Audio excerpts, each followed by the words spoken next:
Fala, guitarrista, começando mais um Palhetada Podcast, podcast do guitarrista que tem feeling no braço da guitarra, mas o feeling que vem do melão até a mão. Ah, meu irmão, o que é? Nessa rima a gente segue nossa improvisação. Mudando agora o nosso podcast, agora vamos para o rap dos guri. Ah, que é? Começando mais esse Palhetada Podcast. Hoje vamos trocar uma ideia com o nosso brother Duda Goldani. Falei certo? Aí. Ah, então tá, é isso aí. Lembrando que somos patrocinados pelo Mestre do Feeling, curso para desenvolver o feeling no braço da guitarra. Não é teoria, não é técnica, é emoção, meu irmão. Ah, que é? Palheta Chutes, MF Mode Custom Pedals, Kairos Pedalboards e camisetas La Roca. Eu sou o Leonardo Eidrich. Opa, esse é o arroba errado. Eu sou o Leonardo Brambila. E tu, Rafael, tudo bom, querido? Tudo belezinha, achei que tu ia me chamar de O Rafael Dalla, porque esse é meu arroba. Dalla. E aqui a gente não para, e eu vou seguindo a rima. Ah, Deus do livre, né, pai? Meu chapéu. Começamos bem hoje, estamos inspirados. O Léo disse que estava com sono, mas pelo visto o sono faz bem pra ele. Vamos dar, tô tranquilo. Se der barulho de vento aí me avisem, porque o ventilador tá meio que na minha cara aqui. Botei um pouco mais pra baixo, mas pode ser que aconteça. Beleza, bora pra cima, começando mais um aí e já era. E tu, Pablo, como é que tá? Tudo certinho?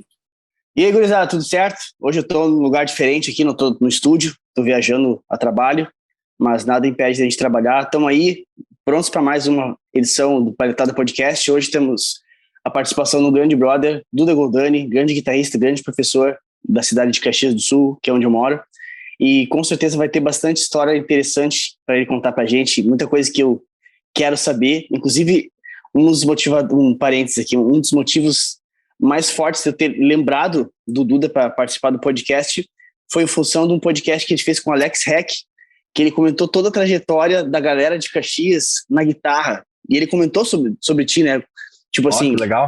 A coisa antiga, assim, né? Tipo, galera, e daí eu, legal falar com o Duda para trazer mais sobre a história da guitarra dentro da cidade de Caxias, que é sem dúvida, um baita polo guitarrístico dentro do Brasil, né? O próprio Sidney Carvalho fala que ele acha que tem alguma coisa na água ali que o pessoal toma, que é meio diferente, que desenvolve muito guitarrista ali. Mas como é que tá aí, Duda? Tudo certo contigo, velho? Tudo bem, tudo tranquilo. Tamo aí na lida, né? Sim, sempre. Maravilha. Show de bola. Então, cara, não vamos perder tempo, vamos direto ao que interessa. Eu queria que tu contasse pra galera aí, pra gente também, quem é o Duda Goldani, como é que começou essa história de guitarra, de música na tua vida, quem que te inspirou, conta a tua trajetória aí, sem se preocupar em pular etapas, e pode contar as histórias engraçadas e esquisitas juntos, que é o que a gente mais gosta de saber. Maravilha. Vamos ver, meu cérebro tem uma tendência de deletar algumas coisas, tá? Então vamos ver se... Em geral, não, normal. Sim. Tá, brincadeira. Meio seletivo. Beleza. Cara, pois vamos pensar assim, a relação com a música, ela praticamente é desde que eu nasci, né? Em função dos meus pais, enfim. Sempre teve muita música em casa. E meu pai é da época da Jovem Guarda, então ele sempre tinha um violão em casa, né? E de vez em quando, final de semana, eu tava lá brincando, tocando aquelas músicas que ele curtia da época de jovem dele, né? Antes de encontrar minha mãe, aquela coisa toda. Inclusive aquelas histórias clássicas, né? Por causa de uma música, encontrei a minha namorada, blá, blá, blá, né? Enfim. E aí, cara, um tempo depois, lá, mais ou menos em torno, eu devia ter uns 10 anos, mais ou menos, né? Nós morávamos no interior de Santa Catarina, quase lá na divisa com o Paraná, né? Meu pai era bancário, então a gente ficava... ele ficava sendo mandado de um lado para o outro, enfim, né? Mas fomos de Caxias, né? Só que saímos de Caxias para morar esse tempo em Santa Catarina. E aconteceu que naquela cidade que era bem pequena, né? O nome da cidade era Galvão, o nome da cidade. O que aconteceu? Um cara da cidade lá, um madeireiro, né? Ele resolveu bancar uma banda de baile, né? Ter uma banda de baile, e trouxe músicos de fora da cidade e tal. E veio o guitarrista de lá, né? De Chapecó, se não me engano, era da cidade de Chapecó o guitarrista. E, cara, para começar a pagar suas contas e tudo mais, esse guitarrista abriu uma turma de aulas de violão para a cidade, né? Que era tão pequeno, então podia montar uma sala de aula, né? Que ano que foi isso aí? Cara, foi 88, mais ou menos, 88, 89, por aí. Pode crer. Né? E aí, aí a minha mãe veio falar comigo, tu não tem vontade de aprender a tocar violão e tal. E, cara, naquela época ali, eu ainda estava, assim, um pouco impactado com o Rock in Rio, a primeira edição do Rock in Rio. Claro. E eu ouvi guitarra, cara, e eu fiquei louco com aquele instrumento no palco, os caras, né, tocando aquele som pesado. E já tinha algumas músicas que escutava e enfim, né, gostava de ouvir aquele som da guitarra. E eu disse pra minha mãe, mas eu quero guitarra, né? E ela, não, mas pega no violão, quem sabe ele é guitarrista, né? Que daí a gente pode comprar um violão pra ti. Enfim, aí esse foi a primeira situação, né? E eu fui lá fazer as aulas, né? As tais aulas de violão, enfim, né? E, sim, cara, e quando tu tem essa idade, assim, 10 anos, acho que é 10 para 11, na verdade, né? Tu é meio destemido, né? Tu vai, tu não te critica, tu não tem autoestima baixa, tu quer fazer a coisa, né? E eu tava lá no meio de um monte de marmanjo, né? Só que vamos dizer assim que mais ou menos ao final de 8 meses, de 70 alunos que tinha, sobrou 2, e um deles era eu. Porque assim... Que seleção, hein? Não, isso daí é aquela seleção dos caras dos Estados Unidos, lá dos fuzileiros navais lá dos Estados Unidos. É o BOP. É o BOP, é. É o BOP. É igual o funil AIDA, né? Só vai embora. Né? Mas, na verdade, por quê, né, cara? Porque, assim, ó, como o professor ele era mais músico de estrada, né? Ele não tinha aquela metodologia, e tu dá aula para a turma dispersa muito. Então, o pessoal mais adulto foi largando de mão. Uns eram casados, outros compromissos, né? E aí foi ficando, tipo, eu que queria fazer o negócio, né? Então, o primeiro contato foi todo com violão, aprendendo aquelas músicas populares da época, músicas Roupa Nova, enfim, o que tinha na década de 80 ali, né? O rock nacional, né? Mas, claro, aquelas coisas um pouco mais simplificadas para te poder ir aprender e não desanimar, né? Beleza, cara. Daí, cara, eu entrei num ritmo, assim, de querer aprender muito e querer aprender, só que aí eu meio que fui ficando autodidata, porque esse professor aí, a banda de baile começou a render e começaram a viajar muito. Então, ele meio que deu uma cessada nas aulas, né? Então, de vez em quando, ele me atendia na casa dele, para tirar algumas dúvidas, e ele me dava algumas aulas, as primeiras escalas, assim, de maneira bem simplificada, eu fui aprendendo ali com ele. Mas ele me ensinava a tocar as coisas, né? Ele não era da teoria, ele era bem da prática, né? E aí, vendo ele fazer as coisas, eu comecei a sentir o mesmo impulso, assim, eu vou começar a tirar música de ouvido. Como é que é esse negócio, né, cara? E eu ia fazendo as tentativas, era uma frustração atrás da outra, mas lá estava eu com o violão, né? Buscando entender o que estava acontecendo ali, né?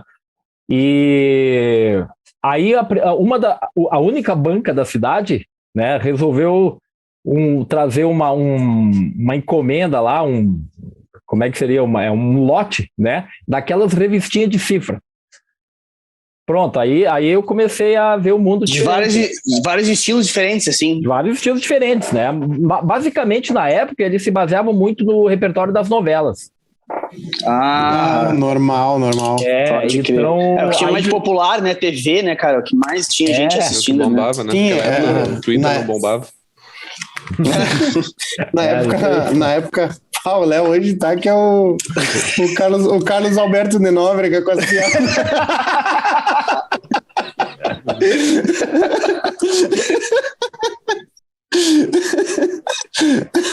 É que ele já tava, desde cedo ele tá fazendo piada no Discord ali junto com a gente na empresa, então não é a primeira que eu escuto.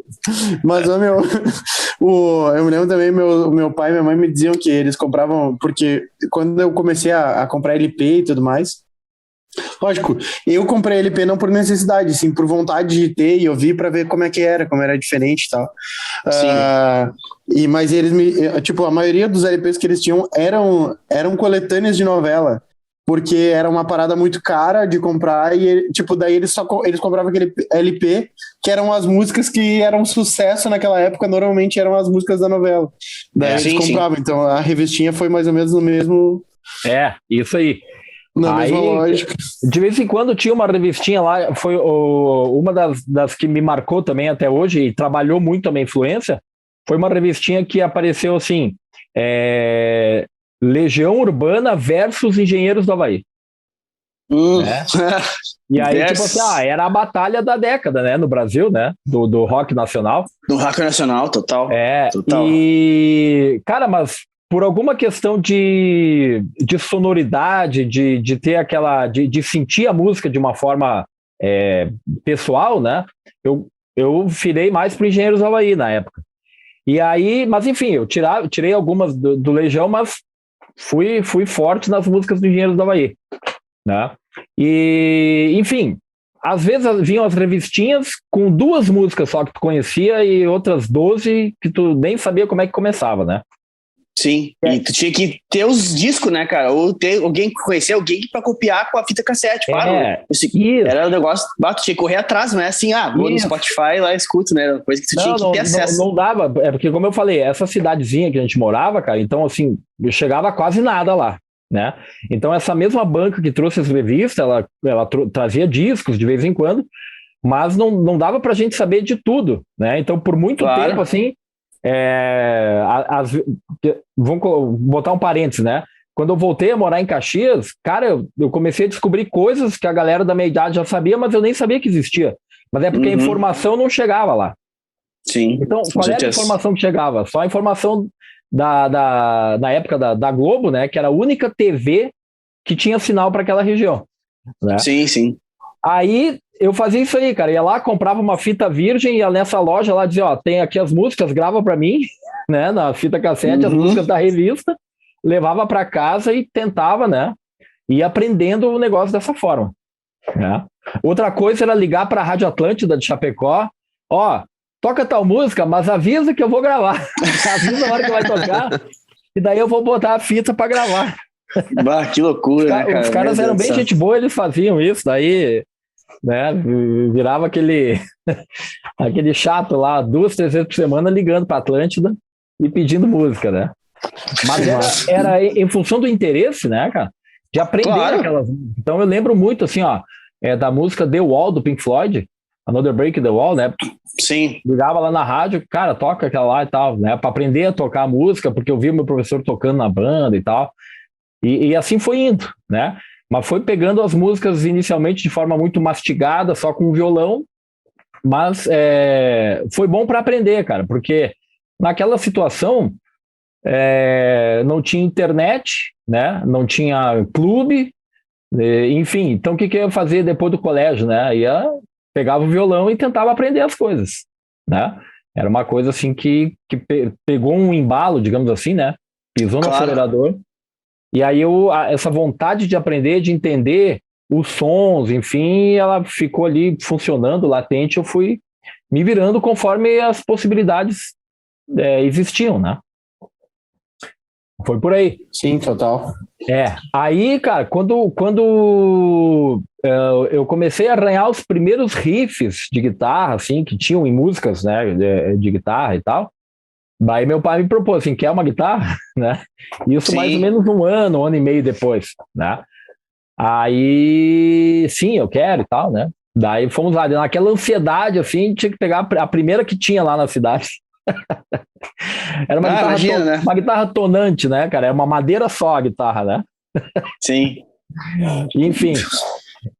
E tudo bem, daí dentro das possibilidades meu pai foi lá, investiu, deu a guitarra, comprou uma caixinha de som, né, e aos pouquinhos foi aí entrando mais para esse mundo da guitarra mesmo, que era o que eu queria, né. E como é que foi, e quando tu ganhou essa guitarra tonante e essa caixa de som, qual foi o primeiro recurso que tu teve para distorcer o som?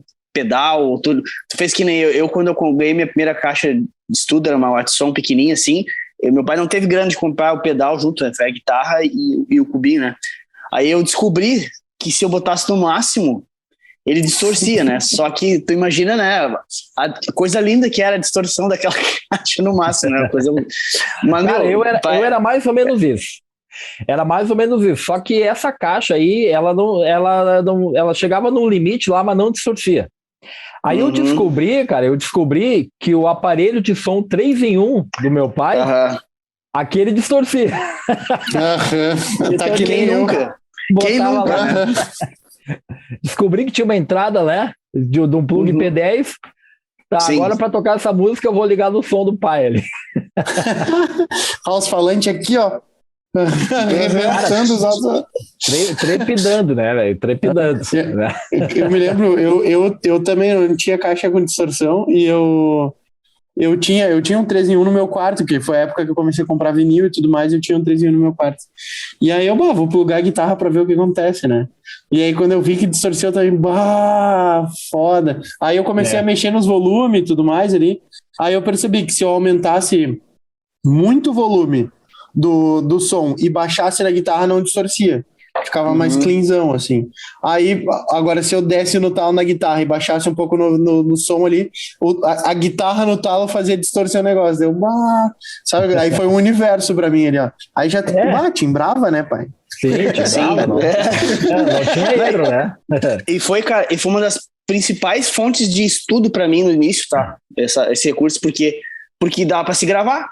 Eu botava as músicas, sei lá, do Satriani, tocar no CD, botava a guitarra na entrada, nem lembro como é que plugava, não era P10 a entrada, eu acho que eu tinha algum conversor de P10 para P2 para colocar, não, eu acho que era isso. E, cara, eu tocava junto, sabe? E depois eu ficava me escutando aquilo de noite, sabe? Eu ficava ouvindo aquilo e viajando assim. Mas, tipo assim, nem era com o intuito de análise. Claro que eu analisava também, mas eu ficava, tipo assim, viajando. Caralho, tô tocando junto com a gravação. Pá, que foda. Tipo assim, era um luxo, assim, aquilo, tipo assim, que eu tinha descoberto a roda, sabe? E ao mesmo tempo, eu conseguia ouvir certas imperfeições, mesmo com 14 anos, eu via, tipo assim, isso aqui eu podia ter feito diferente, isso aqui eu podia ter feito melhor, sabe? E nem foi como um método, foi uma coisa natural que aconteceu, assim. Então, dentro da nossa limitação, às vezes o cara cria recursos que até não, muitas vezes ajudam pra caralho, assim, no desenvolvimento do cara, né? Mas segue aí. Com certeza, né? Isso aí. Cara, daí enfim, segui nessa de ficar, né, era um tirador de música, né? E sempre que dava, levava o violão pro colégio, fazia um som com os amigos, de qualquer jeito, o negócio era movimentar, né? Daí, bicho, depois de um tempo com a guitarra, aí teve a possibilidade de comprar o primeiro pedal, que eu nem sei que marca era, bicho, mas era uma coisa de plástico lá. Bem estranho, assim, ele, né? nem sei o que, ele parecia um chinelo, na verdade. Né? Nós fomos comprar, nós saímos lá da nossa cidade, fomos para cima, no Paraná, numa cidade chamada Pato Branco. Compramos o pedal, mas, cara, foi por muita insistência, porque meu pai estava resistente com gastar e tal, e eu preciso de um pedal, né? Por que a história do pedal que eu forcei a barra? Porque usando o 3-em-1, Rafael, usando o 3-em-1 lá no drive, né, cara, por acidente, eu fiz um harmônico com a palheta. Aquele harmônico artificial, né? Cara, aí foi um arrepio, né, bicho? Eu disse, não, olha só, eu já sei o que precisa, né? Meu Deus do céu. Porque isso aí é meio que assim, tu não sabe, mas tu tá num laboratório nesse momento. Total. Tu falou de poucos recursos e tudo mais, né? E sem um direcionamento mais profissional, mais específico sobre alguma coisa, né? Claro. Então, cara, e tava valendo, porque eu lembro de ver o pedal do meu professor, cara, ele tinha um pedal de distorção lindo, maravilhoso, ele tinha um pedal que era assim, ó, não sei se vocês lembram, ele parecia com o wah-wah, mas ele era de volume, só volume. Sim. E ele tinha uma chavezinha lateral que quando apertava a chave fazia uma sirene. Eu sei o que é. Efeito, sei lá. Sim, obrigado. É alguma coisa aí da época, né? Enfim. Sim. E aí, então, ele tinha a distorção, esse pedal e o chorus, né? Era o que o dono do baile, da banda de baile, ofereceu pro cara lá de estrutura, né? De recursos. Claro, sim. Então, tava sempre de olho nessas coisas. Mas o meu pai ali, né, segurando, porque eu também tinha 3 irmãs, né? Então eu não podia dar tudo para mim, né? Gastar claro, com certeza. Mas eu não posso reclamar, porque ele dentro da medida do possível, ele investiu, né? Ele fez músico, né? Com certeza. E aí, cara, daí passou esse tempo aí, quase 2 anos depois, um outro cara lá da cidade resolveu também fazer uma banda de baile, aí ele me chamou para ser o guitarrista da banda. Uhum. Mas eu tava assim, cara, só com o repertório pop rock na cabeça, né? Uhum. E quando ele me chamou, eu tive que aprender a tocar música gaúcha, sertaneja, valsa, aquelas coisas que compõem um repertório de baile. Sim. Né? E na época o baile durava 5 horas. Caralho. Nossa, então, em geral, haja dedo pra tocar tudo isso. Haja dedo. 2 intervalos, né? Então, assim, na precariedade a gente foi tocar baile, né? Então... Na real, o baile mesmo era isso, né? Isso que era o baile raiz, né? Isso daí hoje em dia é rave. Bem isso aí. Então, e ali, aí também por conta do baile, né, em função de alguns revezamentos que eles gostavam de fazer, e eu acabei entrando, né, nessa história, eu aprendi a tocar um pouquinho de contrabaixo. Então, de vez em quando, o baixista tocava guitarra, eu fazia contrabaixo, enfim, fazia, né? Então, foi aprendendo na lida, né? Um outro instrumento, no caso, né? E começando, então, a ter as noções de ritmo, de entrada, de tempo, porque às vezes tu tocar junto lá, revoluções por minuto do RPM junto com a música é uma coisa, quando tu vai tocar com a banda primeira vez, né? Tu já tem já vem uma outra exigência que é a atenção, né? Que é tu tá mais concentrado ainda naquilo ali para a música continuar pelo menos parecendo a música, né? Tu não desviar o trilho dali, né? E aí, cara, essa banda de baile, assim, ela foi um divisor, assim, no sentido de que, em função do estilo, do número de músicas que tinha que fazer, então tava sempre tirando música, né? E começando a tirar música que não estava no meu espectro de interesse na época, mas que foi muito bom, cara. Eu não adorava tocar os atuais, por exemplo, né? O Serrano, mas tu aprende muito ali, né? Hoje eu vejo que aprende muito, né? É uma escola. Principalmente na parte rítmica, né? De mão direita, especificamente falando nessa parte de música gaúcha. Os grooves são muito específicos, né? Até hoje eu nunca precisei tocar, eu nunca aprendi, cara, porque nunca precisei tocar assim. Mas eu sempre fico prestando atenção nos caras que nem como é que é o nome do gorila? O Tobias, esse lá de Bento lá. O gorila tem uma mão direita, uma mão direita muito massa, muito firme, muito massa o jeito que ele toca, sempre me chama a atenção. E isso aí que ele faz hoje, cara, na verdade é uma evolução do que faziam naquela época lá. Eu não conseguia fazer direito. Então eu baixava um pouco o volume da guitarra e ficava ali, né? Mas cuidando da harmonia, porque na hora do ritmo eu realmente me perdia, né? Eram poucos ritmos que eu dava conta de fazer nesses estilos, né? Entendi. Enfim, depois, um tempo depois, aí aqui em Caxias, numa outra banda de baile, aí, né, já deu uma melhorada, enfim, né? Mas foi isso aí, essa primeira banda de baile aí que me apresentou outras situações musicais, né? E como é que deu de tu vir para Caxias depois desse período aí? Como é que foi o processo? Aí meu pai, por conta do banco, foi mandado de volta para cá. Ah, tá. Né? Aí por conta do trabalho dele, aí teve, na verdade, assim, ó, foi de 90 para 91. Então, o que aconteceu? Em 90, foi eleito o Collor, né, presidente do Brasil. E aí ele fez todo aquele estouro, aquela bagunça lá na economia, e muitas agências de banco de cidades pequenas foram fechadas. Aí disseram pro meu pai, escolhe um lugar que tu quer ir, né? Daí ele disse, não, eu quero voltar para Caxias. Daí por isso que nós acabamos voltando para cá, né? Pode crer. Naquela situação, né? E daí chegou lá em Caxias, aí já tinha uma galera que tocava guitarra, né? Tinha, mas eu tava alienado, né? Eu tinha que correr atrás, né? Descobrir quem que era o pessoal, né? E a primeira informação que eu recebi de banda era a banda Bandida. Claro, a banda do Kiko Martins, grande Kiko. Do Rafa, do Fer Costa, né? Sim, aí, isso. Exatamente nesse primeiro ano de vinda, teve uma festa da uva e tinha um show lá deles, né? E o meu tio, eu tinha 14 para 15 anos, né?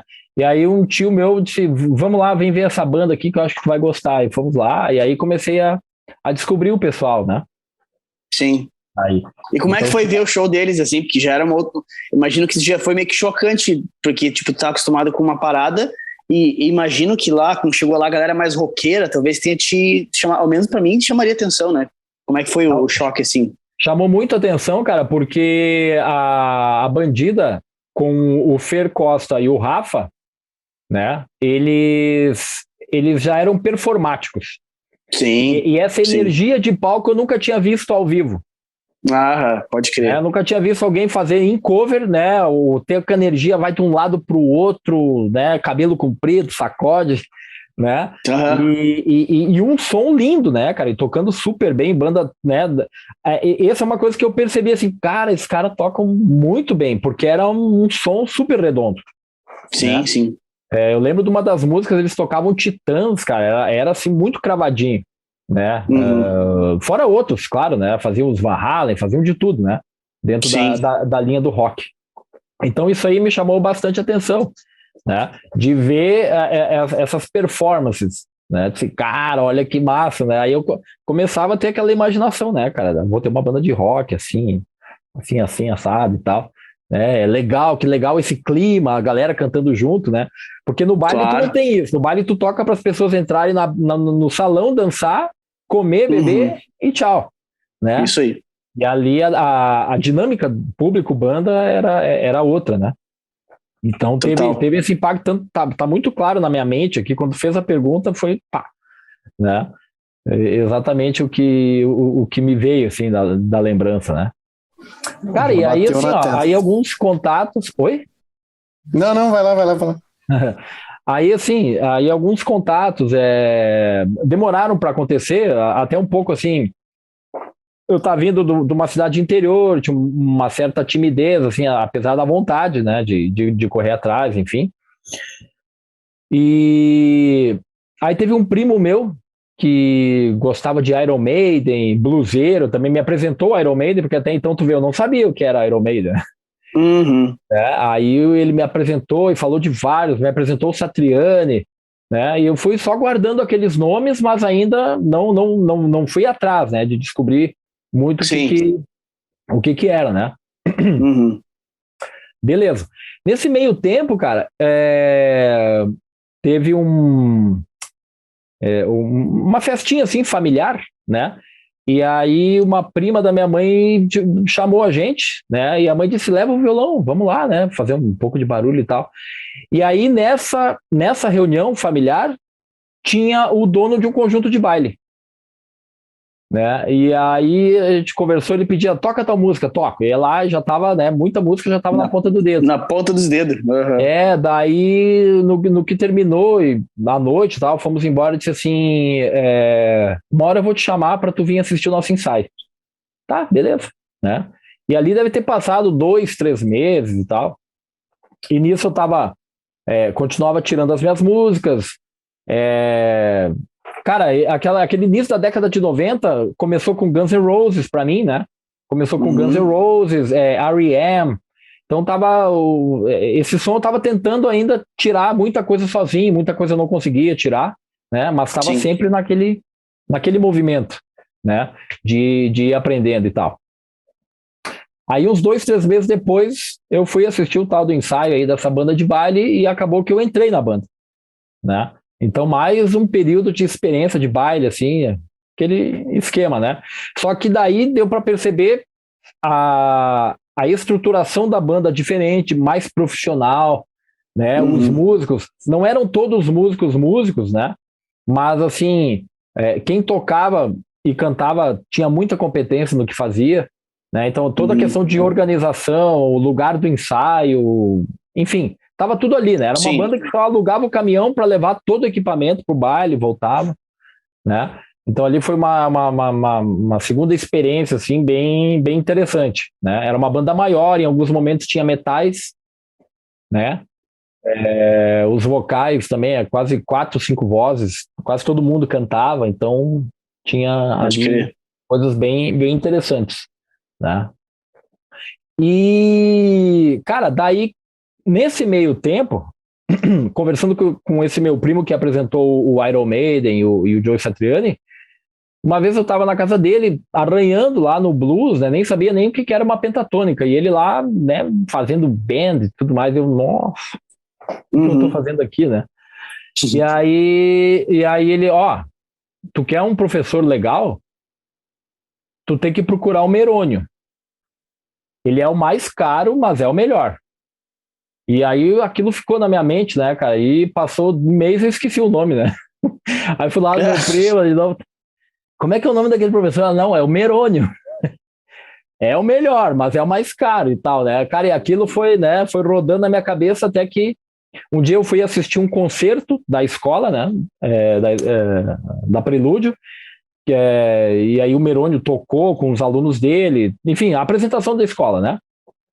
E aí eu fui lá conversar com ele, e aí fui fazer aula. Comecei a fazer aulas. Então, cara, eu comecei ali com o Merônio ter noção o que é a harmonia, o que é a escala, estrutura da escala, né? Tom-tom, semitom, tom-tom, semitom, né? Graus, intervalos, formação de acordes, arpejos, todas as escalas, análise harmônica, modos, né?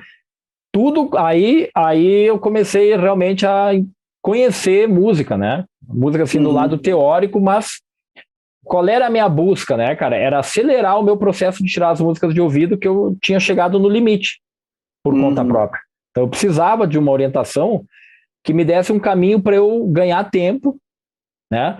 Que eu aprendesse os caminhos para solar, para improvisar, para desenvolver harmonias próprias, ou para até tocar coisas diferentes, se fosse o caso, né? No sentido assim, dentro de uma música, fazer coisas diferentes, não ficar sempre copiando aquilo, né? Então, ali no aspecto da formação, foi quem ajudou, assim, que me levou para um outro caminho, né? Vamos dizer assim, subiu um degrau a mais aí, né? Porque era o lado que faltava. Eu tinha muita prática, né? O ouvido se desenvolvendo por conta, mas não era um ouvido bom ainda, né? Sim. E o lado da teoria, que era o entendimento. Por que aquilo acontecia na música? Né? Por que aquilo está dando certo? O que aquele guitarrista está fazendo? Né? Enfim, todos esses aspectos aí que era a lacuna que eu sentia que precisava, né? Então, aí fazendo aulas com ele, que foi o que deslanchou, cara. Né? Deslanchou muito, assim. Foi muito, muito importante. Mas foi curioso, o Alex Heck, quando a gente fez o podcast, comentou, né, do Merônio e tal, eu nunca tinha ouvido falar, foi através dele que eu vi a primeira vez, dele comentou que toda a galera de Caxias ali, da geração dele ali, do Alex, né, tipo tu, o The Rose, né, essa galera toda fez aula com o Merônio, né, e eu até comentei com ele, né, no podcast, né, que ele mesmo disse que nem tinha se dado conta, né, o quão importante esse cara foi para a história da guitarra no Brasil, podemos falar, porque dali surgiram vários guitarristas, tipo o Schreber, tá ligado? O The Rose, galera que fez nome nacionalmente, sabe? E internacionalmente, tá ligado? Então, olha só o quão longe foi o legado desse cara como alguém que ensinou música, né? É verdade.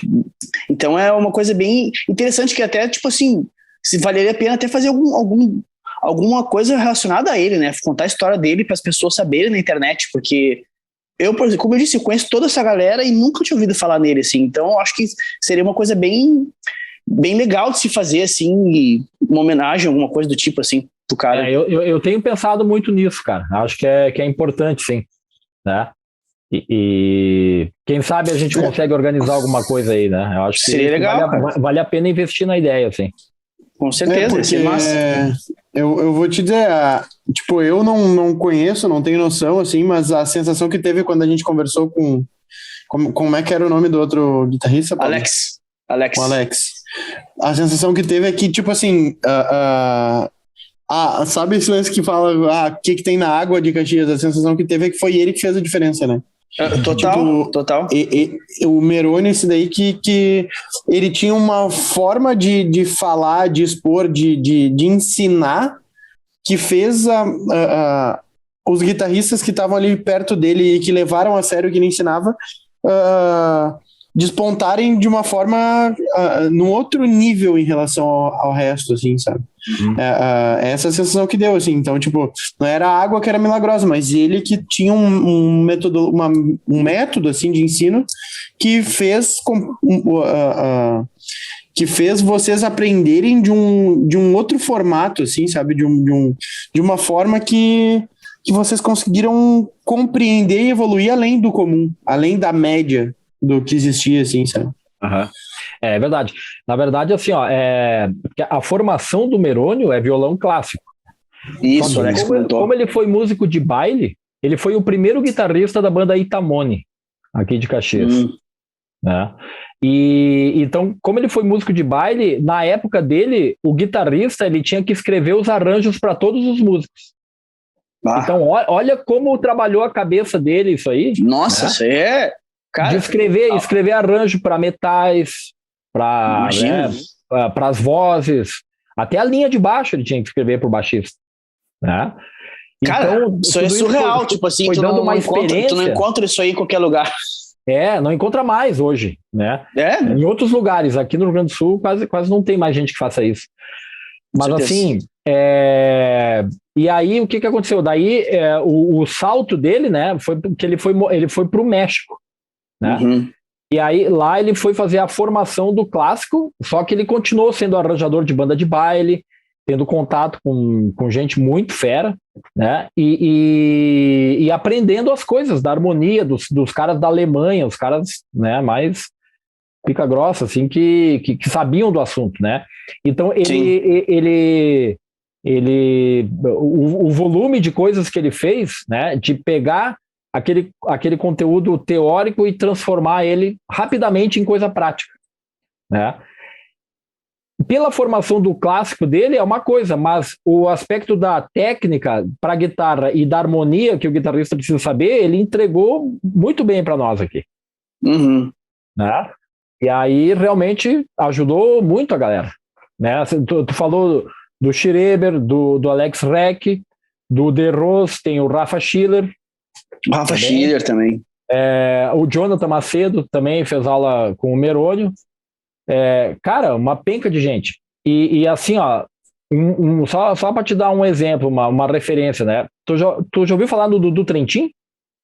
Já, mas não tô associando quem é, mas já ouvi falar assim. Tá, ele é pianista, tecladista, produtor, tá? E assim, ó, esse Dudu fez aula com o Merônio aqui, era aqui da região, não sei se era de Caxias, fez aula aqui com o Merônio, aprendeu tudo de harmonia, mas o instrumento dele era teclado, piano e teclado. Né? Cara, o cara fez isso aqui, ele foi dar um pulo no Rio de Janeiro, velho, e ficou lá, até hoje, para trabalhar. E ele é tecladista do Pepeu Gomes. De alto nível. Né? E esse Dudu Trentin, olha só, esse foi o cara que fez toda a produção musical e os arranjos que foram usados na solenidade de reinauguração do Beira-Rio, em 2014. As músicas são dele. Né? Então, assim, claro que é o cara que faz tudo, né? Mas no começo, ele é um cara que teve contato com o Merônio também, né? Então, só para citar, né, a importância.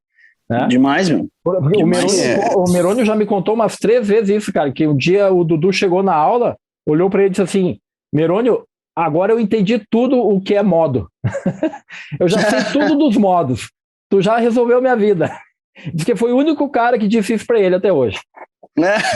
Que massa. Foi esse Dudu Trentin aí. E na tua opinião, Duda, tipo, por exemplo, do teu acesso que tu teve, das aulas que tu teve, tipo, o que era diferente na aula dele que trouxe isso, sabe? Que permitiu isso? Porque é muita coincidência, é muita gente, né? Por exemplo, o próprio Dudu, esse que tu falou, né? Tipo, cara, é coincidência demais, né? Ter tantas pessoas assim tá além do conhecimento, tá além do que foi passado. Tem alguma coisa nele que despertava isso. Exatamente. O que é que, na tua opinião, que podia ser assim, pá, cara, isso daqui eu acho que era o que fazia a diferença. Cara, eu acho que assim, primeiro, a organização do conhecimento. Né? Ele conseguir te dar a coisa de uma forma mastigada, sem guardar nada, né? Com generosidade genuína, né? E muito organizada, dizendo assim, esse é o caminho, tu segue aqui, tu ia sentindo isso aula a aula, que tu estava dando um passo seguindo do outro. Que não era tão aleatório, tão, né, dispersivo, né? Tinha muito link de um conteúdo para o outro, de um assunto para o outro.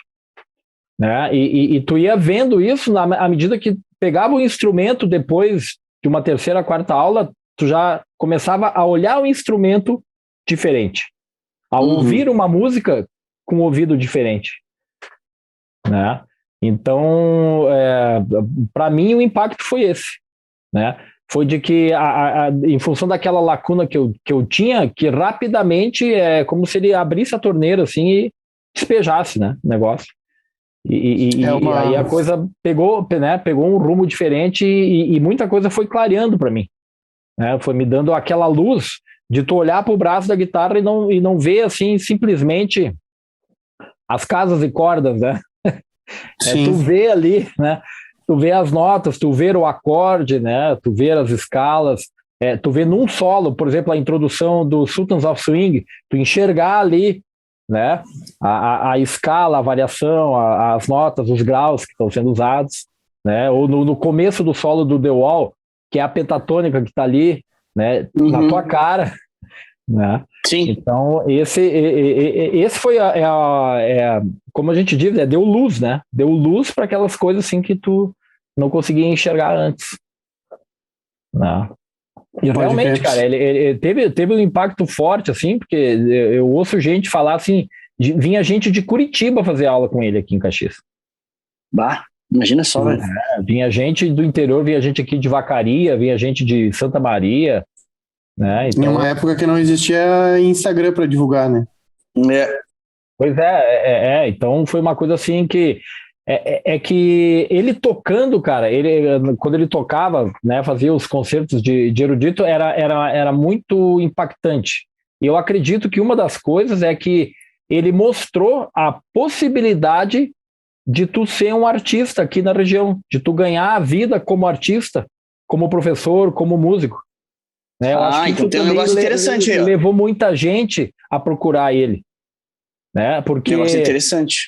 Ali, entre a década de 60 e 80, né, cara, é um momento assim que muita banda aqui, tinha as bandas de baile, mas aquela coisa experimental não, comercial.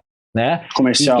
E quem tentava fazer aquele trabalho autoral, aquela coisa toda, não tinha um caminho, não tinha uma, digamos assim, uma perspectiva. Uma perspectiva. Essa é a palavra. Né? E de repente, cara, ele chegou e mostrou que era possível. Né?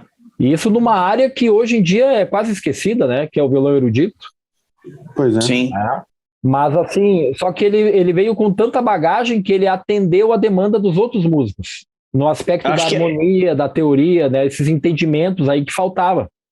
Talvez uma palavra que seja muito conveniente para definir o Merônio, além da qualidade do ensino, eu acho que a palavra é inspiração, tá ligado? Eu acho que ele foi um baita inspirador pra galera, sabe? Sim. Nesse sentido artístico, sabe? De como tu disse, ter um caminho, sabe? Talvez isso aí tenha sido uma parada que realmente tenha sido diferente, além de ser um puta professor, com certeza, né? Sim. Que já era uma coisa foda na época, né? Eu te digo, se eu tivesse com, sei lá, 13, 14 anos, se eu soubesse desse cara, eu teria feito meu pai me levar até Caxias para aprender, com toda certeza. Porque, nossa senhora, foda. Não duvido, cara. E assim, aí, no Merônio que eu conheci o Alex Reck, né? E a gente começou a trocar a figurinha por um tempo, sim. Enfim, né?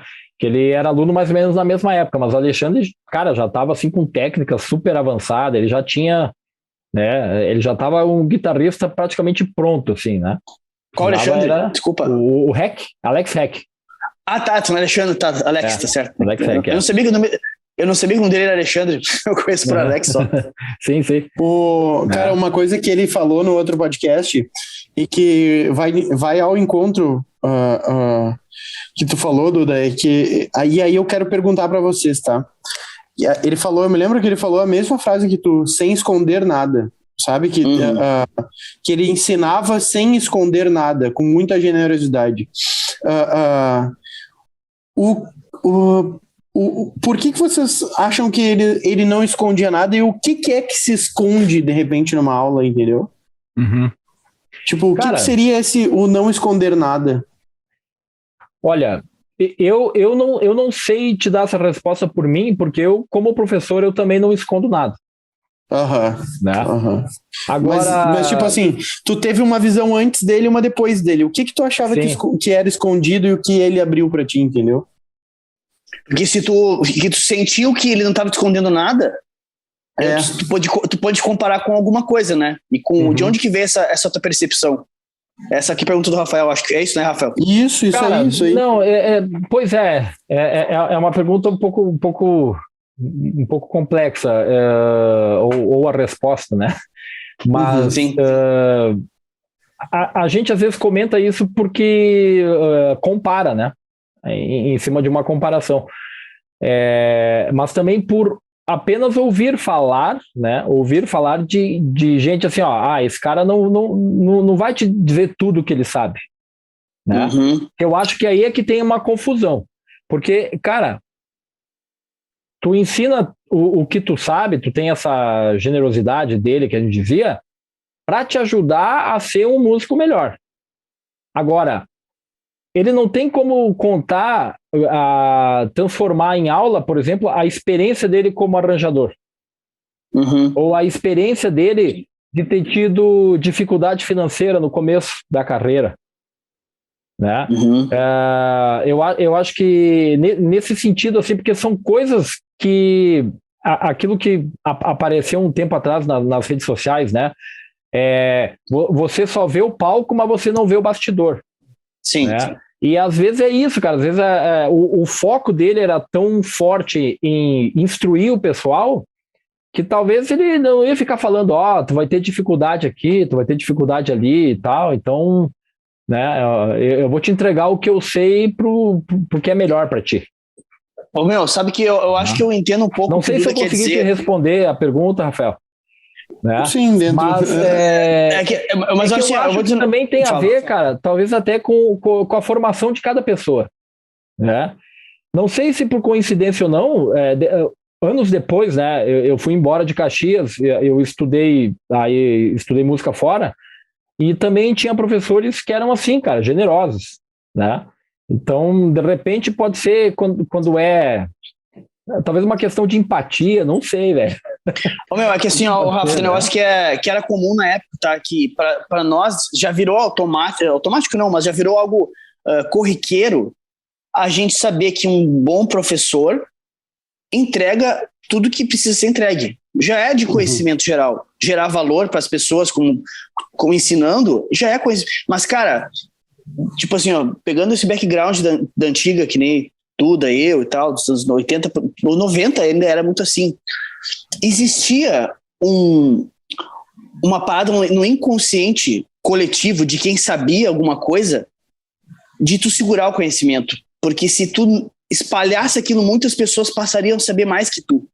Mesmo como professor, entendeu? Mesmo como professor, era comum, velho, um professor te ensinar as coisas, mas não te ensinar tudo, entendeu? Porque muitos retinham aquele limite, tipo assim, não, mas até aqui eu vou, depois disso eu já vou estar entregando muito do que eu sei, daqui a pouco ele pode estar sabendo do que eu sei.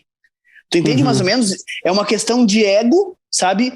E uma crença de que se eu obtiver mais conhecimento que os outros, eu estou no nível acima. Entendeu?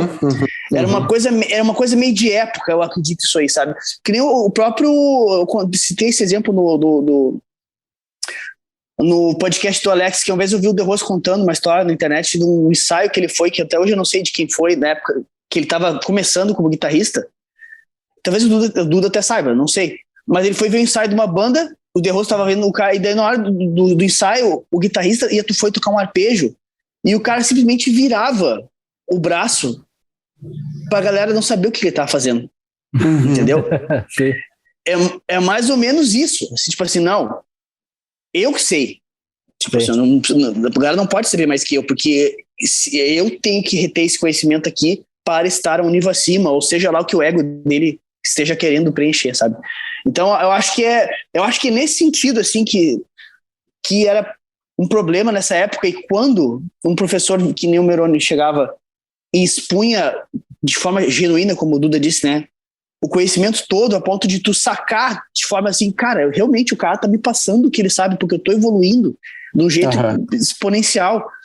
Eu acho que chamava atenção, porque o comum, mesmo sem o cara estar muito, muito presente, estar pensando nisso, tu sentia que na tua volta, dentro desse universo ali, a galera ficava segurando tudo que dava. Tipo, não, eu que sei, pega um pouquinho aqui pra ti, tu me paga, eu te ensino aqui pra tu aprender, mas é até aqui, tá ligado? Eu acho que era muito comum na época isso aí, talvez seja isso que despertou essa sensação no Duda também, sabe, de sentir que o cara tava entregando tudo, assim, e era uma coisa diferente pra época. Eu acho que é mais ou menos por aí. Pode crer. Sem citar nomes, né, eu posso dizer assim que eu sei que o Merônio teve, foi professor, né, de uma pessoa, e assim, quando essa pessoa se sentiu pronta, ela disse, eu tô saindo, vou abrir minha escola. Né? Então isso aí, claro que impactou ele, né? Talvez é uma coisa que ele não esperava, mas não por conta disso ele deixou de ser quem ele era, né? Ele deixou de ser o professor que ele era, né? Porque, querendo ou não, aí tem aquela coisa, né, do bastidor. O bastidor do outro cara é diferente do Meroni. Sim, né? Claro, e aí que tá, né? Tipo, o Meroni vai seguir sendo o professor que permitiu ela chegar no ponto de abrir a escola. Ele ainda é o cara que permitiu, né? E é uma coisa que antes a gente não tinha essa percepção, a gente não conseguia enxergar esse além. Cara, porra, fulana conseguiu abrir uma escola ali, como é que ela evoluiu a esse ponto? Cara, ela aprendeu com o Meroni. Sim. Sabe, tipo, ele ainda era o cara, sabe, em relação a isso, ele não seria menos ou perderia algo em relação a isso, só levou a história dele mais longe. E eu acho que dá para linkar o que eu comentei antes, de que em relação à experiência individual de cada um, porque o conteúdo de cada um, pela experiência de vida, cara, tem coisa que realmente tu não passa, mas não é porque tu não quer passar, é porque nem é conteúdo didático, né? Tem coisas que tu passa porque tem que passar, porque é a tua história, né? A música, ela é o instrumento, né? É o teu caminho, né, para vivenciar aquela experiência, mas tu não vai ensinar aquela experiência para a pessoa. Tu vai ensinar a parte prática, né? Mas nem é porque tu não quer, daí tu não é que tu tá escondendo alguma coisa, é porque tu julgou que não é nem necessário. Enfim, não cabe na tua grade, coisa do tipo assim, mas tu não tá se escondendo assim, não vou passar a minha experiência como guitarrista de estúdio para ele, porque não quero que ele seja o guitarrista de estúdio e ultrapasse o meu conhecimento. É uma outra parada, assim. Agora eu lembrei de uma história que o Meroni contou, cara, que uma vez chegou um violinista na sala de aula, né, para fazer aula com ele. Aí na segunda aula ele disse assim, eu quero aprender o concerto de Aranjuez, que é uma peça super elaborada, né, cara, e não é assim, nenhum violonista toca, né, de cara, é muito tempo para deixar essa peça pronta. Cara, e o Meroni disse assim, tu tá preparado para estudar? 1 ano? Aí o cara pegou e foi embora. Porque assim, tu vê, aí tem essa história, né? Porque às vezes a visão distorcida da pessoa vai achar que daí o professor não quer ensinar as coisas que sabe, né? E não é o caso. Sim. Ou de ter aquela ideia, eu vou aprender isso em tanto tempo, né? A gente, que aí que tá, né? A gente quer as coisas, mas não tá disposto a pagar o preço, né? Normal. Isso. E o preço, ele tem dois pilares, né? O preço, é o dinheiro que sai do teu bolso e o teu tempo de vida, né? Claro, então, tu dedica para aquilo, né? Enfim, um amigo meu me falou uma coisa que eu nunca esqueço, diz assim, cara, o tempo vai passar igual, tu fazendo ou não fazendo. Se tu fizer, por que tu não vai ter fazer? resultado. Se tu não fizer, tu vai saber o resultado. Exatamente. Por que não fazer, né? Se o tempo vai passar igual. Exatamente. É verdade. Ô, Duda, É uma boa olha forma só. de ver. Com certeza. Saindo um pouco do lado das aulas, chegando na parada de banda com a galera ali em Caxias, como é que foi tua trajetória para começar a chegar no meio da galera e tocar com a galera ali? Conta a partir daí, na sequência, né? Depois que tu foi fazer aula com o Merone, e como é que foi teu desenvolvimento como músico de banda a partir dali, as relações que tu criou, as amizades que tu criou, as histórias, como é que foi? Então, aconteceu de ter um vizinho de quadra no bairro onde eu morava aqui, onde a gente morava aqui em Caxias, que ele, por conta de outro amigo, né, ficou sabendo que eu tocava guitarra. Aí, sabe como é que é moleque, né, cara? O cara, e na época, sem internet, sem nada, o cara não avisa, ele ia lá na casa do cara, né? Batia na campainha. Sim. E aí, né, como é que tá aí? Tá de bobeira, né? E aí o cara apareceu lá em casa e ficamos conversando e tal. Eu também toco guitarra. E fomos trocando uma ideia, né, cara? Cara super gente boa e tal. Daí ele assim... vamos na casa de um amigo meu que toca guitarra, né? Aí era mais umas 3 quadras ali pra frente, morava o Alex Heck, né? E aí ele foi lá, tocou na campainha, né? E o Alex olhou lá, morava no 2º andar, né? Olhou assim pra baixo. Aí, e aí, fulano e tal, né? Era Jason o nome desse amigo aí, comum. Ele, tem um amigo aqui, o Eduardo e tal, né? Quer te ver tocar, enfim, né? Aí o Alexandre, assim, já com o cabelo comprido, assim, olhou assim, tu toca bem? Capaz, muito bom. Ele diz assim, cara, não sei. Sobe aí. Olha que coisa, né, cara? Que galera, né, velho? Então, cara, daí eu subi lá, cara, daí o quarto do Alexandre é aquele quarto do guitarrista raiz, cara. Sim, os cartazes de banda, de guitarrista em volta, uma pilha de LP, assim, tudo espalhado, só do rock, né? Sim. Só na agressividade, né? E ele lá com a guitarra dele, cara, esmirilhando arpejo e tudo mais, tá louco, né? Daí, tudo bem, aí peguei e fiz um riffzinho qualquer, assim, né? Não tinha condições de tocar na frente dele, né? Não tava preparado, né? Enfim, mas foi um primeiro, assim, né? De olho no olho, assim, né?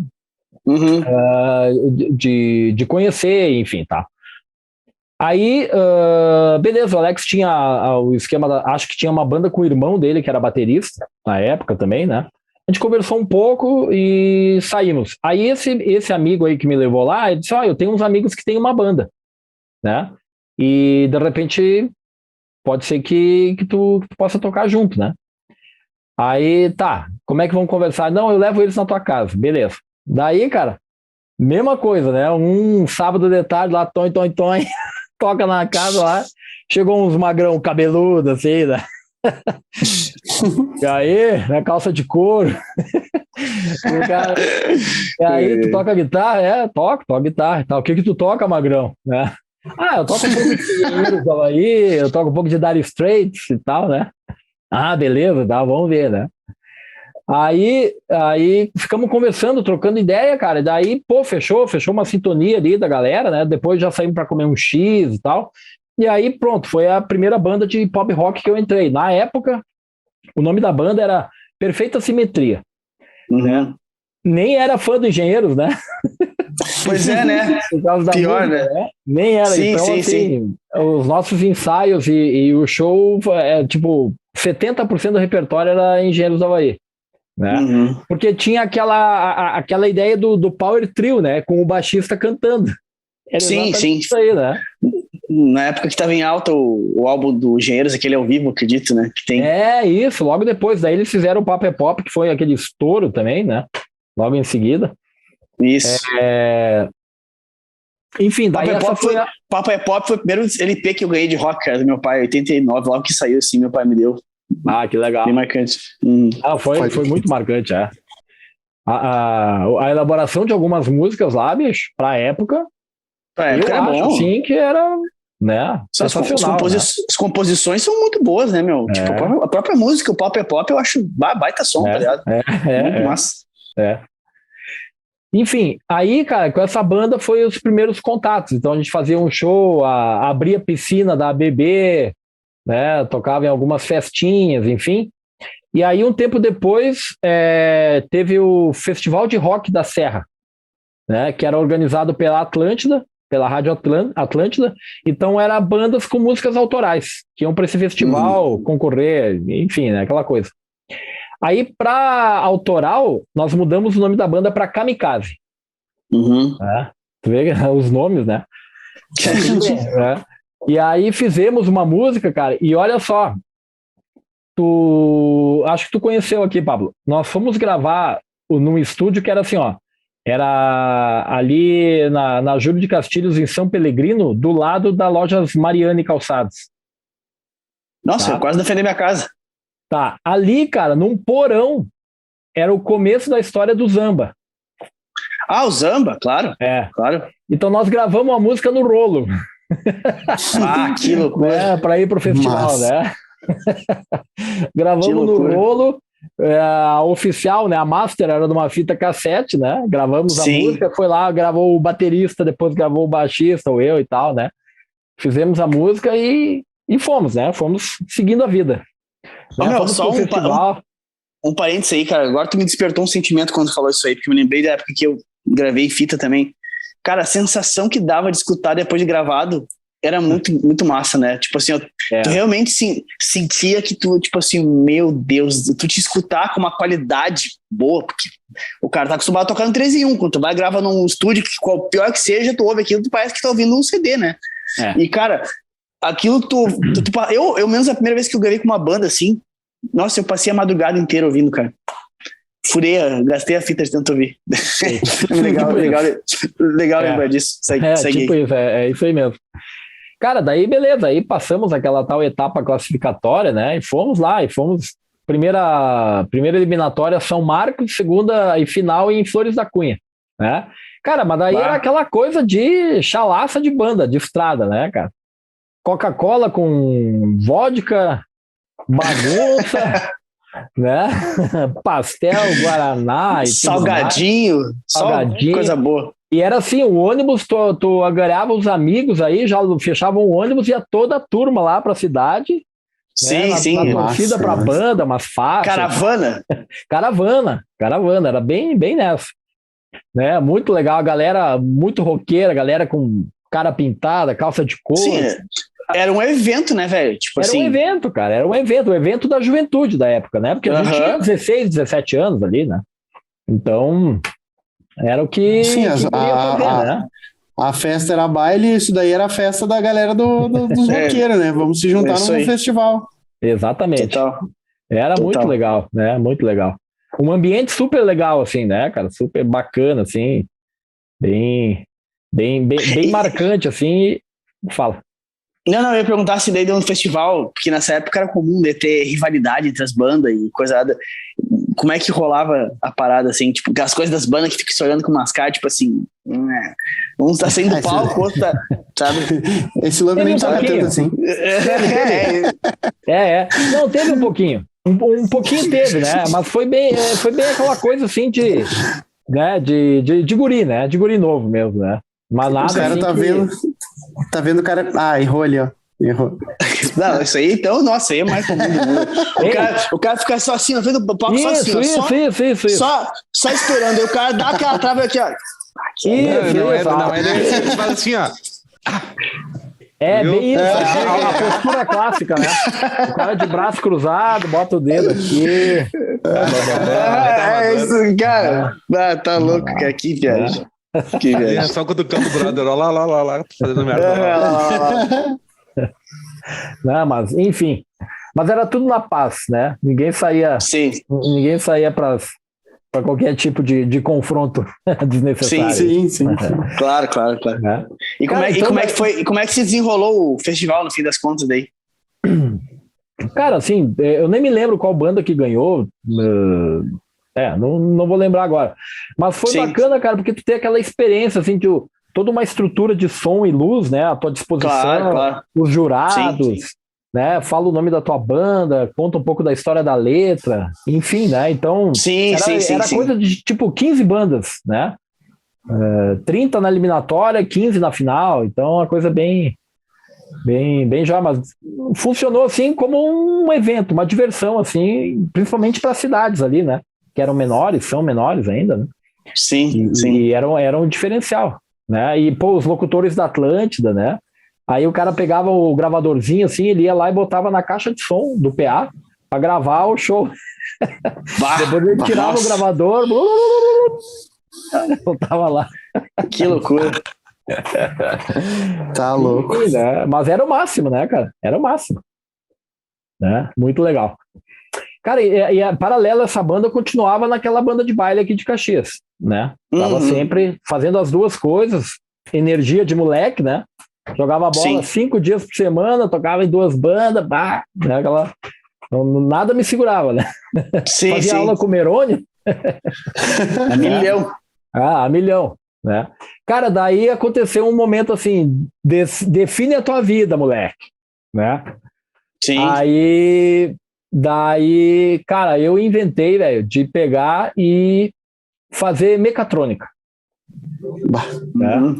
E aí acabou, né? Acabou as bandas, né? Na verdade, a banda Kamikaze já tinha acabado um pouquinho antes, porque o baterista, eu não vou falar o nome dele aqui, mas ele, na época, tava uma onda aí, né? Então ele se converteu à Igreja Universal. Tirou de cabelo, doou a bateria, vendeu os métodos, acabou o homem, né? Aí meio aquela coisa assim, chegando ali nos 18, né? O baixista já querendo ser mais sério, não ter que arrumar uma mulher, ser um homem, blá, blá, vou arrumar um trabalho. Arrumar uma mulher. Sair de casa, aquela coisa toda, né?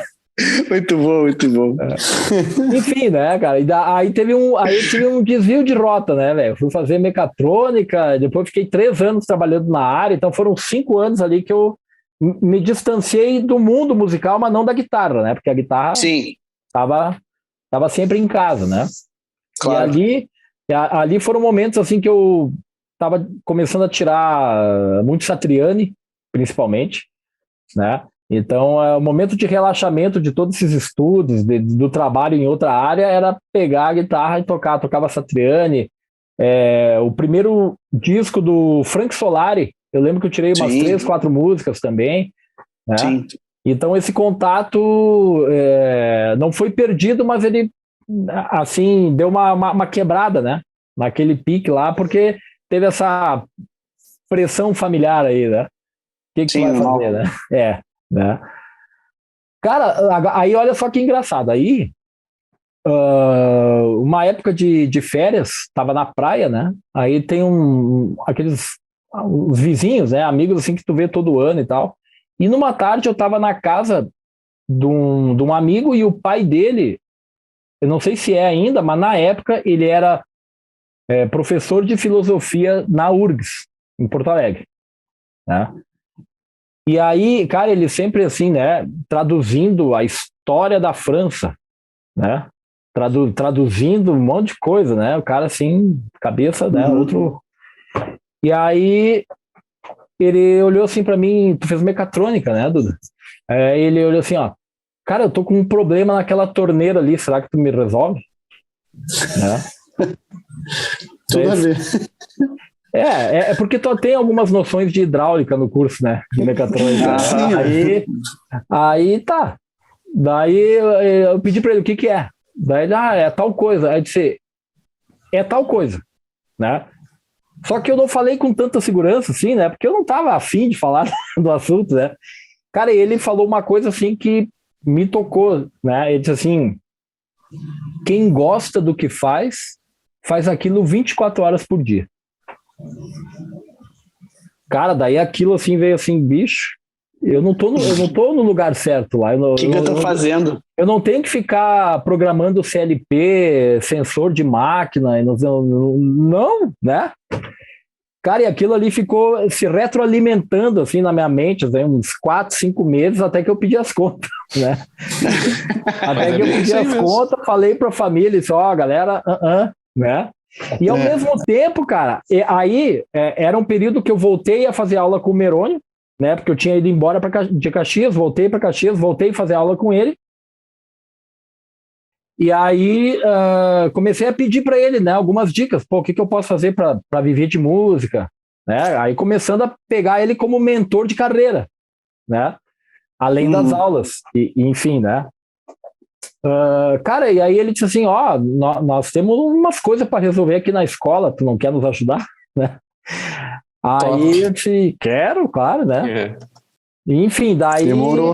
Cara, daí falei lá na minha família, disse, vou largar, fui lá na empresa, vamos fazer um acordo, não dá mais para ficar aqui, né? Não é para mim. Não adianta eu bater cartão ponto de manhã, já pensando nas 5 horas da tarde, né? Quer dizer, ainda tinha todo um dia lá dentro, né? Angustiado.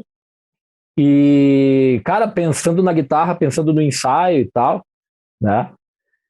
E nesse meio tempo aí, nesse tempo que eu estava trabalhando nessa firma aqui em Caxias, daí teve outra banda, uma banda chamada Plano B, na época, né? Aí também uma banda de pop rock, essa banda também começamos a fazer uns trabalhos, né, de cover, enfim, e começamos a tocar bastante aqui na região, né? Eu não sei, Pablo, tu conhece o Rodrigo Ramé? Não conheço. Ele tá fazendo aqueles acessórios para guitarra, aquelas pontes de aço inox. Ramé, claro que sim, porra. Eu não sei o nome dele, mas o trabalho dele é foda, brutal, Rodrigo, assim. Rodrigo. É Rodrigo dele, eu consigo ele. Nossa, animal o trabalho dele. O Rodrigo era o baterista da banda Plano B. Pode crer, meu. Na época, tá? E aí, enfim, cara, a gente fez uma banda assim que tocou muita festa, tocou fora de Caxias, enfim, aí, né, foi uma parada bem interessante, bem movimentada, né?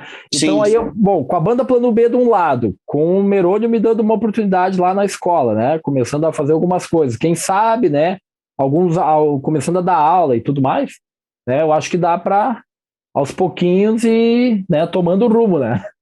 Sim. E aí foi, cara, nessa volta aí, né? Então agora já vai fazer 21 anos, né? Então aí é só na música pra valer mesmo, né? É tempo, né? Foi ano 2000, né? Exatamente no ano 2000. Esses tempos eu tava pensando nesse lance do quem gosta do que faz trabalha 24 horas nisso e tal. Eu acho que tem a ver, tipo, não é aquele lance assim, cara, o que tu faz e o que tu é, né?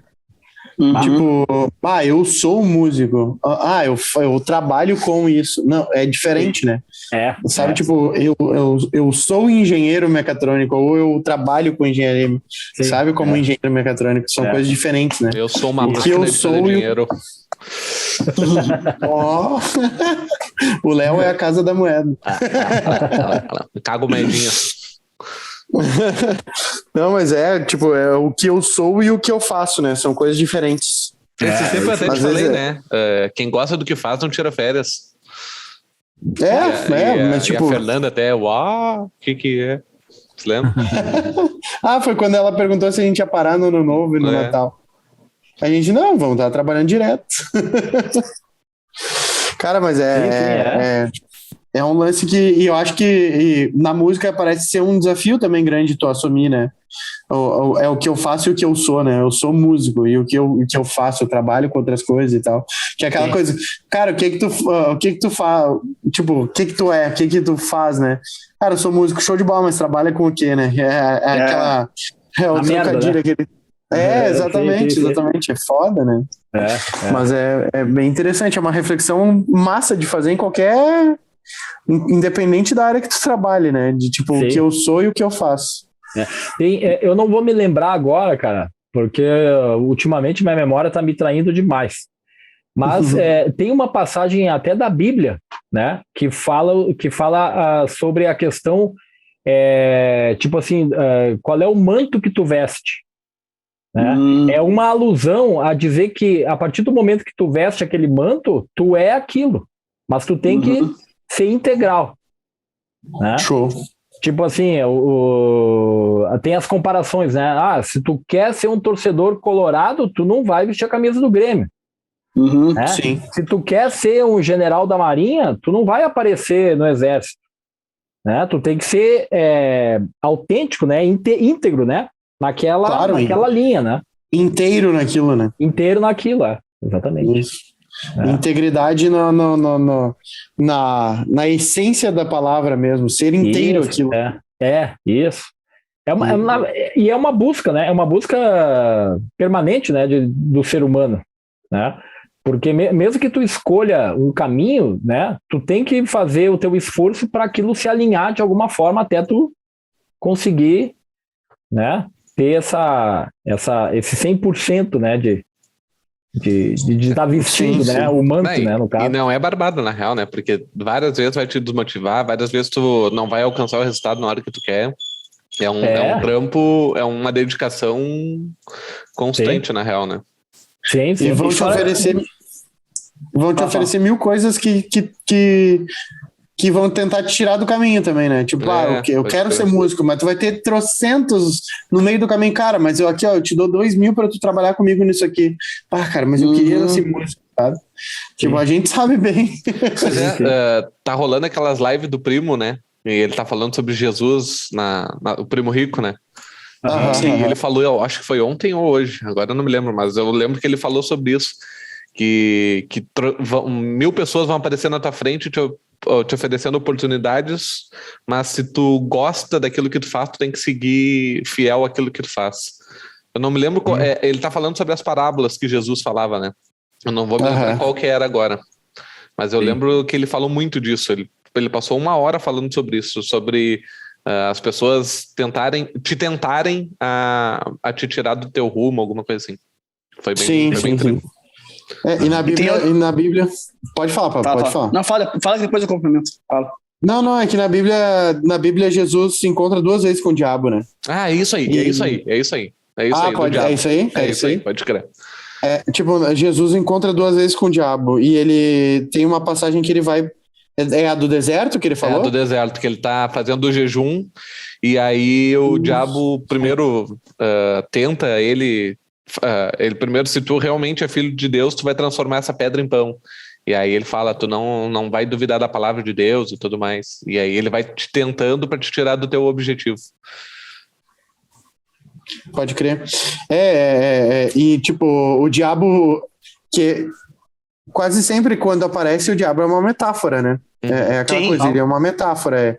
É o tu lá dentro lidando contigo mesmo. Assim. Contigo mesmo. Sim. Isso, E daí, e nessa parte aí do deserto, o diabo vem e começa a tentar. Eu não me lembro das frases que o Léo falou assim, mas é que o diabo vem e começa a tentar o Jesus, que Jesus tá lá ele tá fazendo um jejumzão e tava lá para ficar sozinho, para aliviar a mente e tudo mais.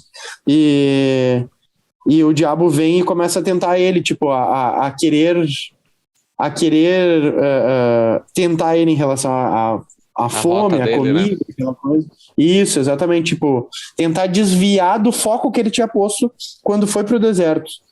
E ele não, Jesus não deu curva, né? Ele não mudou o caminho por conta do que o diabo tava falando, né?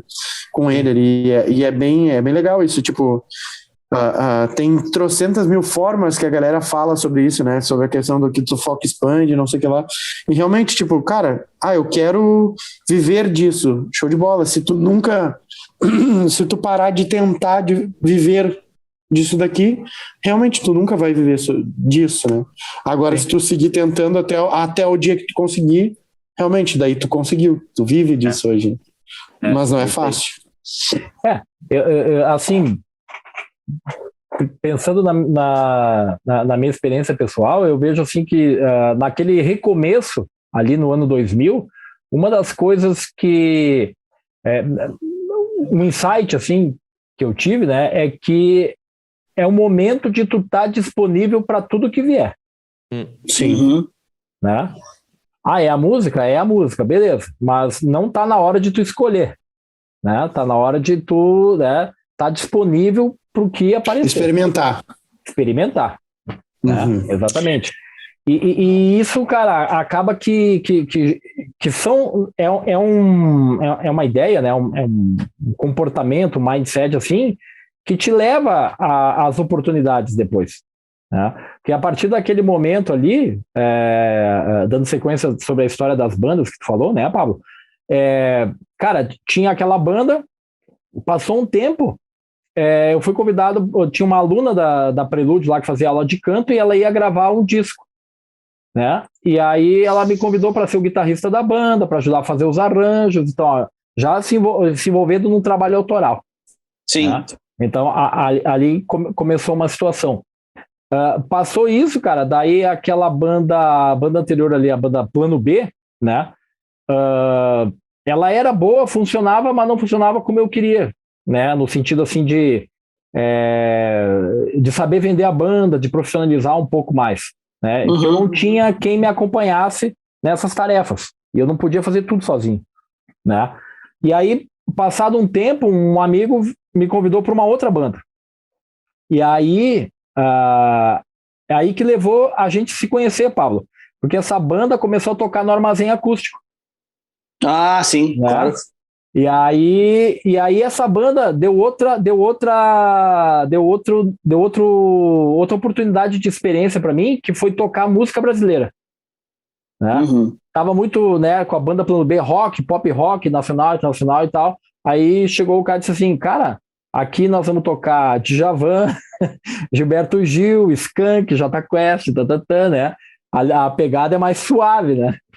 Sim. Cara, mas foi tribom, velho.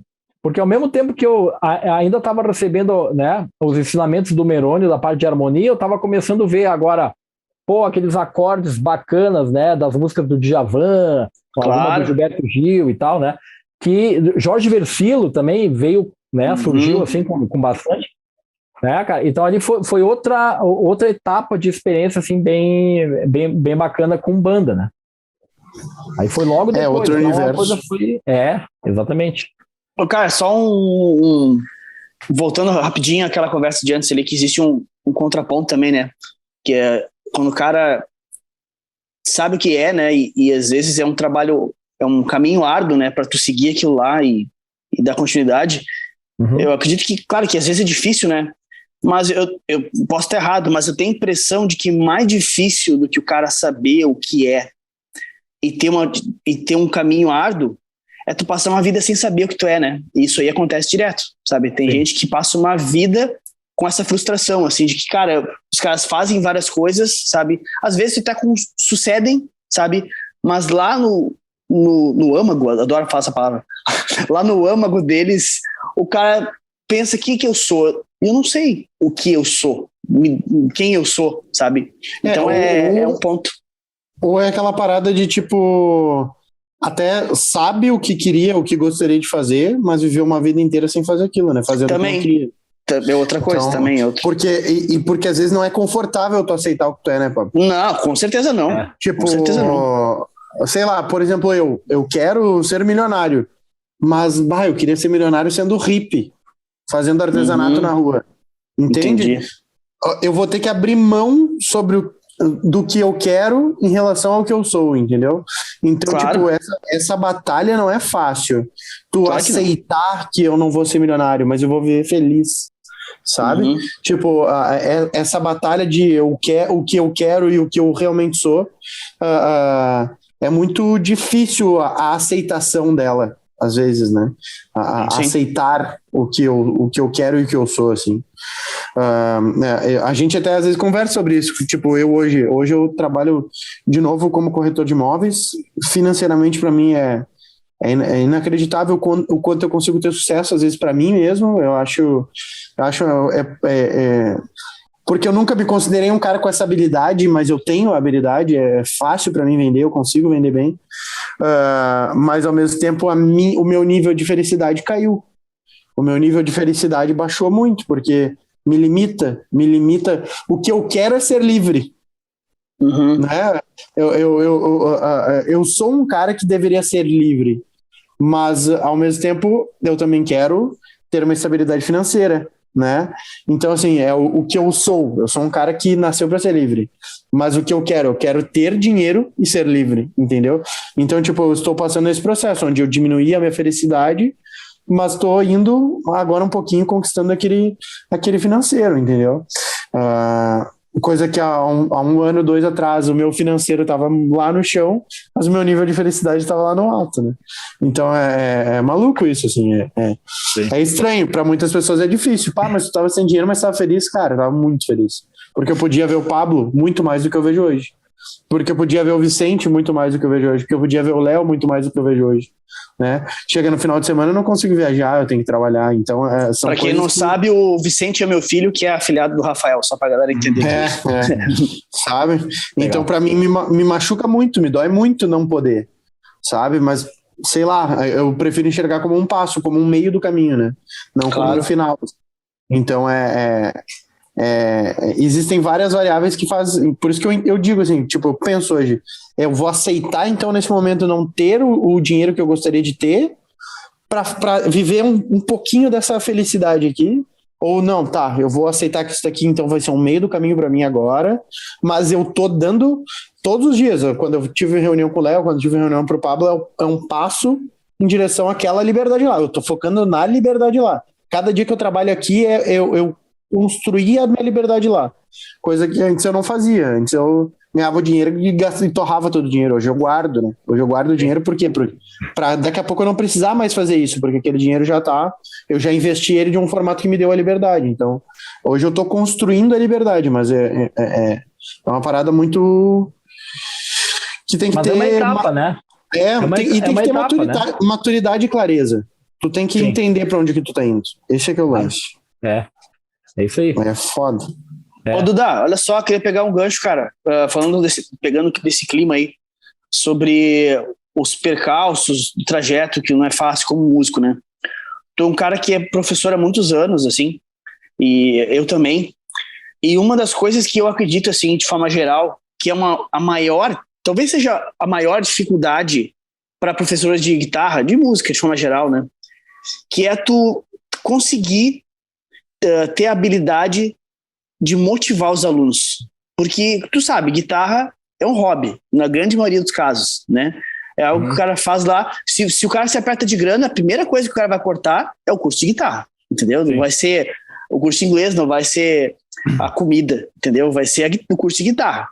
Claro. E muitas vezes, cara, por ser um instrumento que, como qualquer outro, né, mas é um instrumento que precisa de empenho, né? O cara precisa parar e se dedicar, ter uma rotina de estudos, né? Ter uma organização do conteúdo, ter uma sequência para estudar. Às vezes é difícil tu lidar. Eu sempre tive muito essa dificuldade do aluno 1 a 1, da parada de lidar com o aluno que quer evoluir, mas o cara não estuda. Ele chega na aula, aí como é que tu conseguiu pegar? Não tive tempo, sabe? Aí tu tenta dar aquela, sabe, vamos seguir um pouquinho aqui e tal, para poder, porque eu preciso daqui para adiante, eu preciso que isso aqui esteja em dia, entendeu? Aí chega na aula seguinte, como é que tá? Não consegui pegar de novo. Como é que tu lida com esses percalços que o professor de guitarra tem? De lidar com a motivação, com um aluno que nem sempre está disposto a pagar o preço, que quer melhorar, quer evoluir como instrumentista, como guitarrista, mas nem sempre está disposto a pagar o preço que tem que ser pago para evoluir. Uhum. Cara, é o seguinte, ó, eu tento, num primeiro momento, assim, que pintar uma possibilidade como uma situação como essa que tu comentou, eu gosto de conversar com o aluno, né? Que de repente pode ser que eu tenha entendido mal os objetivos iniciais dele. Né? Porque eu tenho uma metodologia escrita, definida, mas eu tenho que adaptar ela à realidade do aluno. Claro, sem dúvida. Porque, cara, se o cara é médico, se o cara é empresário e não tem tempo e a guitarra é só um momento de relaxamento, né? Eu não posso querer tirar, né, metrônomo de semínima com ele lá, de semicolcheia, né? Com ele, porque ele não teve tempo para, né, sentar e resolver aquela questão de técnica, né? Sim. Por exemplo. Então, em alguns momentos, cara, eu vou quebrando em partes, o que quer dizer é que eu vou fatiando as aulas, né, para poder colocar um negócio na mão dele ao mesmo tempo que eu dou um riff ou uma música que ele gosta. né? Ou eu dou uma música que ele gosta e digo, olha aqui, ó, te lembra aquele assunto que a gente viu da teoria, o que é semínima, semicolcheia? Ó o que é. Então, apresenta ali o clichê rítmico, ó, tum, tududum, tududum, tududum, do rock, né? Desenha as figuras, ó, é isso aqui, ó, vale meio tempo, aqui vale um quarto de tempo e tal, né? Passo aquilo ali para ele ter aquele entendimento, né? E depois a gente segue. Então, agora, aí tem aquele aluno, assim, que não tem aquele compromisso, né? É o pai que banca o curso e tudo mais, né, cara? Eu tento, assim, ó, eu tento seguir o método, né? E na aula, né, através da repetição da rotina, né, fazer ele ver que ele está melhorando com aquela atividade, né? Porque disser assim, ó, cara, leva para casa e faz o exercício, ele não vai fazer. Porque ele vai esquecer, ele vai arrumar outras demandas e tudo mais, né? Mas, cara, eu vou até um certo ponto, entendeu? Até um certo ponto no sentido assim, ó, que também acho que entra um pouco ali no que o Rafael falou da questão da liberdade, né, cara? Porque daqui a pouco, se o cara não tá a fim de fazer, né, ele não tá a fim de fazer, né? Eu acho que eu não como professor, como é que eu vou te dizer? Eu posso tentar encontrar formas de motivar ele, mas não forçá-lo a fazer determinada coisa. Sim. Né? De repente, para ele aquilo ali é só um momento de realizar um mini sonho de tocar guitarra. Né? E aí aquele pequeno momento assim, de tocar Rock Like a Hurricane do Scorpions tá maravilhoso. Sim. Já fechou porque é só riff. Sim. Né? Pronto. Ele já tá tendo a sensação de que tá executando aquilo, né? Para ele já é uma realização. Exatamente. Né? Então, assim, muito vai dessa questão assim, de uma primeira conversa, dessa situação de qual é o teu objetivo, né? Tu quer o quê mesmo, né? Tu sabe que para tocar tal coisa tu precisa de tanto tempo, tantas horas em casa, né? Se o cara aceitar bem essa situação, aí mete ficha, método, metodologia e vamos embora, né? Então, mas eu vejo assim, ó, que tem um lado que a gente meio que vira um psicólogo do aluno, né, cara? Porque claro. tu tem que puxar, às vezes até sentar e ficar ouvindo o cara, né? Sim, total. Não tava num dia legal, e de repente isso até é o suficiente para dar aquela motivação. Entendi. Tá? Agora, assim, uma estratégia específica, ou talvez assim, ó, um gatilho mental, uma técnica de influência, né, cara? Eu não fui por esse lado ainda, né? Sim. Não sei nem se é o caso, sabe? Porque... basicamente tu entende o que tá passando na cabeça do cara, né? Basicamente tu entende isso. Eu vejo assim, ó, cara, eu acho que eu tô dando o meu máximo para ele. O primeiro é demonstrar que eu tô dando o meu máximo para ele saber que eu não tô escondendo nada e tô dando o caminho certo, né? Agora, voltando àquela história da liberdade ali, sobre essa questão, cara, se o cara se sente, né, automotivado para fazer a coisa, aquilo é mais forte do que o professor encontrar meios, né, para reter o aluno, qualquer coisa assim, né? Claro. Acho que a gente tem que ter, hoje em dia, como mudou muito o mundo, de fato, né? Por conta da internet, por conta da comunicação e tal. Então, acho que hoje em dia, cada aluno é um aluno diferente, é uma cabeça diferente, né? Uma mentalidade diferente, e eu tento me adaptar. Na verdade, eu estou sempre me adaptando ao aluno. Né? Mas seguindo uma metodologia, seguindo um caminho, né? Que eu acho que deve ser o caminho de formação, que ele vai saber as coisas que precisa para tocar, para improvisar, para tirar música de ouvido, enfim, né? Certo. Todo o trabalho de professor. Mas eu particularmente eu não me sinto à vontade digamos, na forçação, né? Ó, fácil, sim, entendo. Né? Claro, nem funciona isso, na real, não funciona isso. Isso. Não, show de bola. Mas eu acho que é um dos piores percalços do professor é esse. Eu também acho. Porque com certeza. A tua expectativa, a nossa expectativa, no caso, né, é de que, pô, tu tá transmitindo ali, tu tá usando o teu tempo, tá passando as coisas que tu sabe pro cara, né, que ele também tenha um resultado bacana, né, que ele se sinta bem com aquilo que ele tá fazendo, né, que tu tá passando para ele. Né? Total. Show de bola. Acho que é por aí o negócio, né? Sim, faz muito sentido.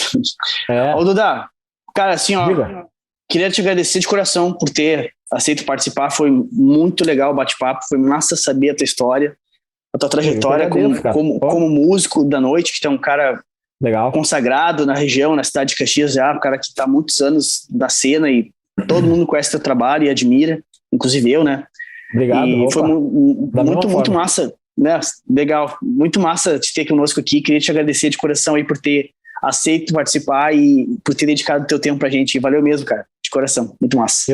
Eu que agradeço a todos vocês aí pelo tempo, pela disponibilidade e principalmente por ouvir as histórias, né? Sim, a gente gosta. Atendido também a demanda, o objetivo do quadro aí, né, do podcast. Claro, né, com certeza. Na questão das informações. E, cara, de repente a gente senta para conversar a respeito lá do Merônio, né? Alguma coisa aí que a gente possa fazer. Legal, cara, legal. O que eu puder ajudar aí. De homenagem também, né? Sim. Dentro do meu conhecimento, apesar de eu não ter tido contato com ele, né? Dentro do meu conhecimento de internet, assim, o que eu puder ajudar, pode contar comigo com certeza, que vai ser um prazer. Legal. Só fazer mais um parêntese, posso? Rapidinho? Manda. Claro, manda aí. Voltando ao assunto da liberdade, né? Que o Rafael falou ali. Sim.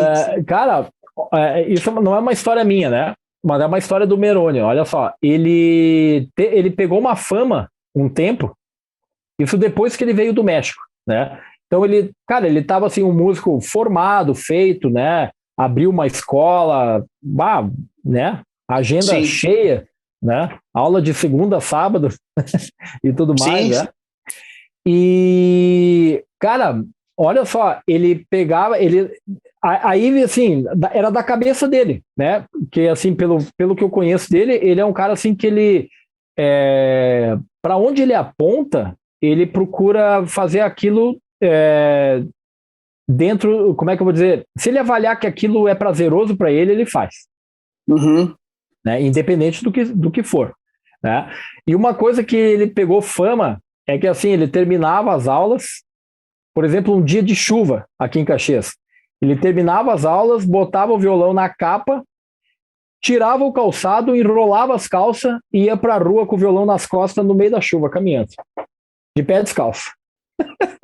Mas a troco do que exatamente? Só porque ele gostava? O prazer de sentir chuva. O prazer de fazer aquilo, de caminhar com os pés no chão. E azar dos outros, cara. No centro de Caxias. Cara, peculiar, né?